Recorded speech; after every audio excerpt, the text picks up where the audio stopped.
Subtitles prepared by 5 volunteers. Our team of collaborators is always in need of help. You can also be a volunteer in this cause.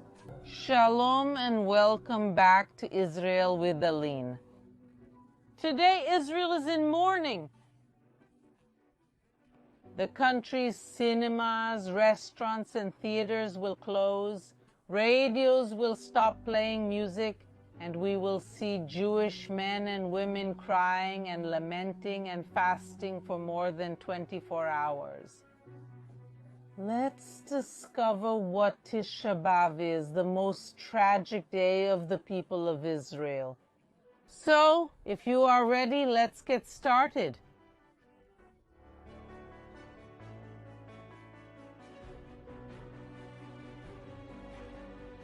Today at sunset, Tisha B'Av begins, which is the 9th day of the month of Av, according to the Jewish calendar. And it's the most terrible day of the entire year. In Israel to this day, we use the Jewish calendar, which is different from the Gregorian calendar used in Brazil. And this date always falls between July and August. And I'm going to put on the screen for you the dates for the next few years. But what's so terrible happened on this date? More tragedies happened on this day than you can imagine. But let's start by talking about the destruction of the temples of Jerusalem. And that's exactly why we are here. These stones that you are seeing are original remnants of the second temple of Jerusalem. The first temple was built here on Mount Moriah by King Solomon, and it's where the Ark of the Covenant and the divine presence were located. But this wonderful temple was destroyed by the Babylonians on the 9th day of Av, 586 BC, and the people were sent into exile in Babylon, where they would stay for 70 years, 586 BC, and the people were sent into exile in Babylon, where they would stay for 70 years. And after this exile, they were able to return and with great effort and sweat, rebuild the second temple of Jerusalem.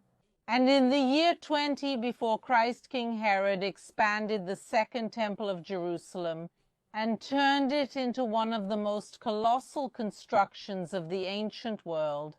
And we are seeing the remains here now. And here we have the opportunity to touch a piece of Jerusalem's history. This temple was 1/2 kilometer on its side, truly a fantastic construction. And look how fantastic this stone is right here.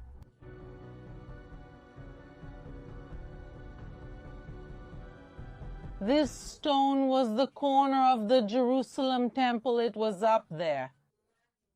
And you can see that there is an area here that is cut out, that it has space for a person to stand. This exact location is where the Levites stood, and from here they played the trumpets. We know this also because of this inscription here in Hebrew. But on the 9th day of the month of Av, in the year 70 AD, this temple was also destroyed.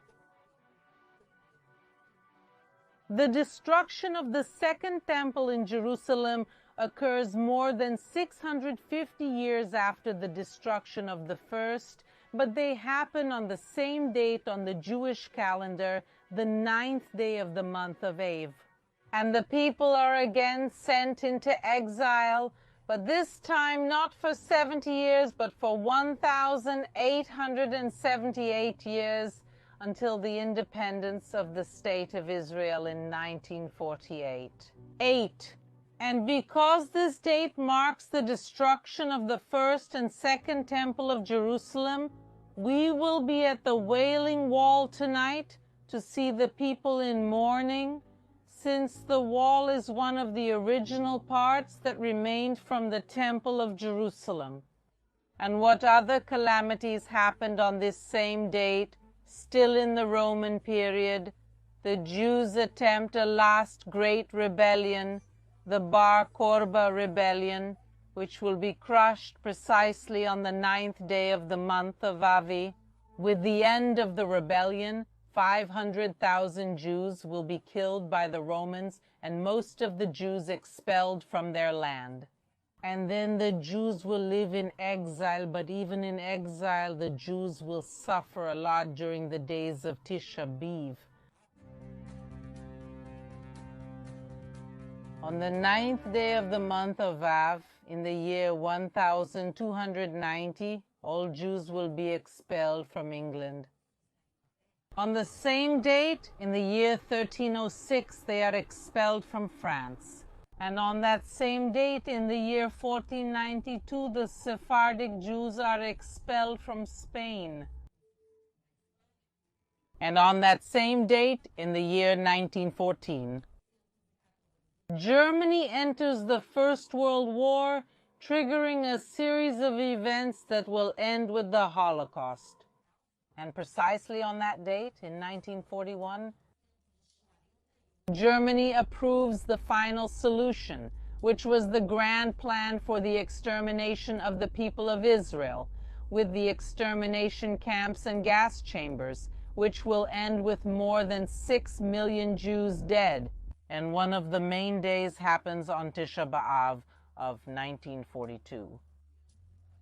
When the largest ghetto of the entire Holocaust, the Warsaw Ghetto, begins to be transported to the gas chambers of Treblinka. But not all these terrible events happen in the past in distant lands.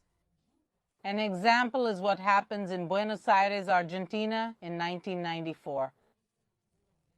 When the terrorist attack organized by Iran blows up the Argentine Israelite Mutual Association building, the Argentine Israelite Mutual Association.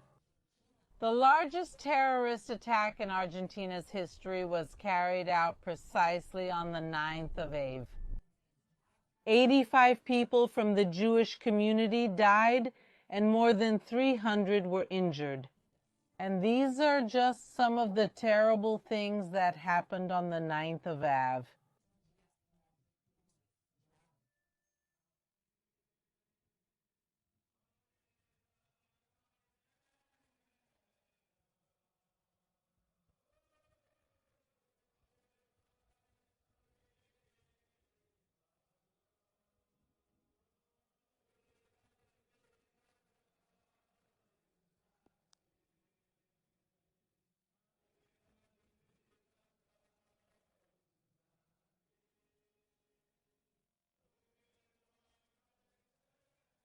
It's now 9:30 in the evening here in Jerusalem, and look at the crowds arriving. We're heading back to the old city of Jerusalem. We're going to the Wailing Wall, and you can see that it's not just us. More and more people are arriving here. In the next few hours, this place will be completely packed, and the Wailing Wall today and throughout the year, it is separated between men and women. And we want to show you, of course, all of it, both sides. And that's why we called a special guest who will help us today. Give a hello to Sergio Baccari. Hello, hello. Beautiful. Hello to you and hello to all the audience. Sorry that I don't speak Portuguese, but I will speak Spanish slowly and easily, so... Guys, for those who don't know Sergio Baccari, he also has a channel here on YouTube in Spanish. It's named Baccari Suelto in Israel.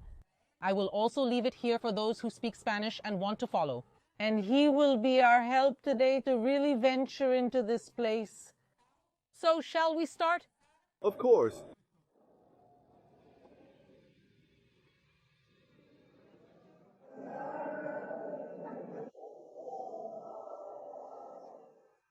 Over here is the entrance to the men's section. Sergio will go in with you there and stay with you for a few minutes. But before we go in, I want to show you the people already sitting here around on the floor, sitting on low benches. There are even people lying on the floor completely. And this reminds us of a Jewish tradition, which is the tradition of Shiva. When a close relative of ours passes away, we will mourn for a week, and among the signs of mourning that are done is really sitting on the floor. So the destruction of the Temple of Jerusalem is so strong that the people of Israel to this day, people mourn in the same way they would mourn as if a close relative of theirs had passed away. This is the entrance only for men. In Jewish orthodoxy, the prayers are separated, men and women. What we see here is people sitting on the floor or on small stools, reading the Megillah, the book of Aisha, of Lamentations. That book that tells us all the bad things that happened to the people of Israel, the saddest day of the year, religiously speaking.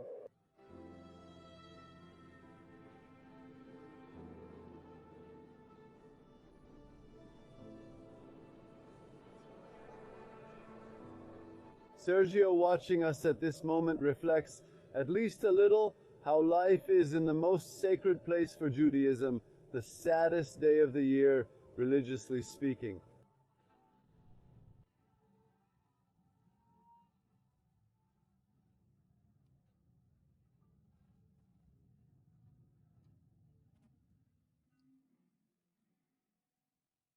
Sergio also wanted us, Sergio's channel is here, but let's now go to the women's side.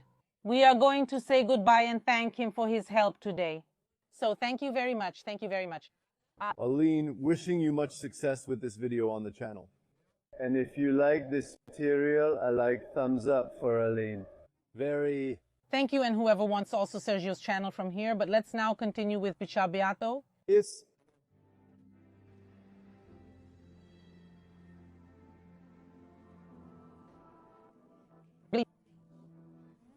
It's really amazing to be here. You can feel the emotion of the people. I mean, there are so many feelings that are going on here right now, and it's really indescribable to be here. If you are in Israel one day on this date, be sure to come to the Western Wall. But I want to talk to you now about Jewish traditions. What are the signs of mourning that are made on this day? The first thing is fasting. It's a 25-hour fast. The fast begins today at sunset and only ends tomorrow after it gets dark. And it's a complete fast. That means you can't even drink water. Of course, there are exceptions. For example, in my case, because I'm pregnant, I can't fast. Also, sick people are not recommended to fast. But for all those adults who can, it's a complete 25-hour fast. We also usually don't wash our hands, wash our bodies, take showers, apply creams, apply oils. That is, we leave all the things that bring us joy for the body. And among these things also, marital relations do not happen today. It's impressive how the people really go into mourning. So these 3 weeks mark the gradual destruction of Jerusalem. It's been going on for 3 weeks. How does this work? On the 17th day of the month of Tammuz, which was 17th day of the month of Tammuz 3 weeks ago, is the date the Romans managed to break the walls of Jerusalem and the destruction of the city begins. The temple will be one of the last things to be destroyed. So these 3 weeks mark the gradual destruction of Jerusalem, culminating with the destruction of the temple. And that's why it's 3 weeks of mourning. During these 3 weeks, no weddings are held. Many religious Jews avoid shaving, cutting their hair, and don't wear new clothes. You will even see some people wearing torn clothes today. The idea is that we don't give each other gifts. We are in mourning. As I said, as if it were for a loved one, but our loved one is Jerusalem and its temple. So during the 3 weeks, there are signs of mourning, but really the day of intense mourning is today. It started today at sunset, and then the cinemas close, restaurants close. Everything that is considered fun, amusement parks, all of this will be closed today and tomorrow here in Israel.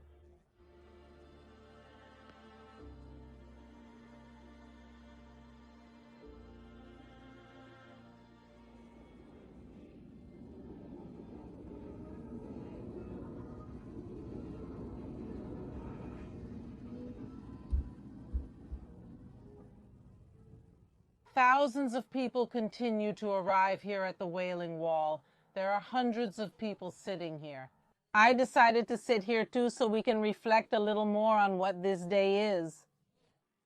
So many tragedies happened on this date, but the two main ones we remember are really the destruction of the first and second temple of Jerusalem. But we didn't come here to curse and speak ill of the Babylonians and Romans for the destructions. Rather, this is the time for people to sit and reflect. What were our mistakes?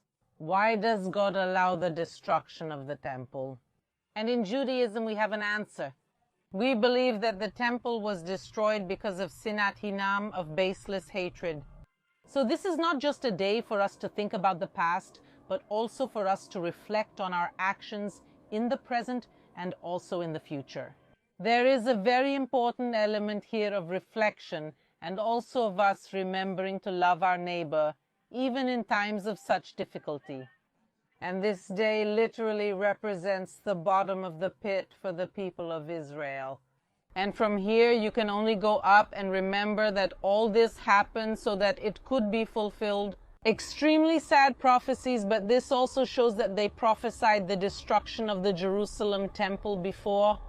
Therefore, because of you, Zion will be plowed like a field, Jerusalem will become a heap of ruins, and the mountain of the temple will become a hill covered with brush.